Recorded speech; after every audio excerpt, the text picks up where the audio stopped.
ভারতের মুম্বাই ও উত্তরপ্রদেশে ভারী বৃষ্টিতে সড়ক ও আবাসিক এলাকায় হাঁটু সমান পানি জমে গেছে। গাড়ি থেকে শুরু করে রিকশা পর্যন্ত আটকে পড়েছে পানিতে। স্থানীয়রা বলছেন ঘরে পানি ঢুকে গেছে, শিশুদের অন্যের বাড়িতে আশ্রয় নিতে হয়েছে। উদ্ধারকর্মীরা নৌকায় আটকে পড়া মানুষদের সরিয়ে নিচ্ছেন।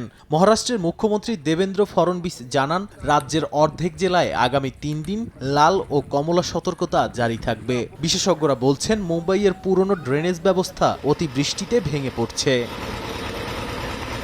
পাকিস্তানের উত্তর পশ্চিমাঞ্চলীয় খাইবার পাখতুনখোয়ার বনের জেলায় পাহাড়ি ঢলে নারী ও শিশুসহ শত শত মানুষ প্রাণ হারিয়েছেন। এর মধ্যে শুধু বনেরই ২ শতাধিক প্রাণহানি ঘটেছে। ঘরবাড়ি ভেঙে গেছে, পাথর দিয়ে রাস্তা ভরে গেছে, অসহায় মানুষ দাঁড়িয়ে আছে ধ্বংসস্তূপে। সরকারি কর্মকর্তারা বলছেন বিরল পাহাড়ি ঢলের কারণে ঘন্টায় ১৫০ মিলিমিটার বৃষ্টি হয়েছে, যা পুরো গ্রাম গিলে ফেলেছে।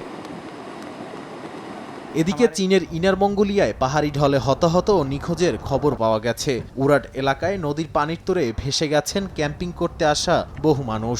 শতাধিক উদ্ধারকর্মী রাতভর অভিযান চালিয়ে কয়েকজনকে উদ্ধার করেছেন। স্থানীয় আবহাওয়া বিভাগ বলছে আগামী দিনগুলোতে বজ্রঝড় সহ আরও বৃষ্টি নামতে পারে। বিশেষজ্ঞরা বলছেন জলবায়ু পরিবর্তনের প্রভাবে এসব অঞ্চলে বৃষ্টিপাতের ধরন বদলে যাচ্ছে। যেখানে স্বাভাবিক বৃষ্টি হওয়ার কথা ছিল মাস জুড়ে, সেখানে কয়েক ঘন্টার মধ্যে নেমে আসছে কয়েক মাসের সমপরিমাণ বর্ষণ। নাদিম মারজান, সময় সংবাদ।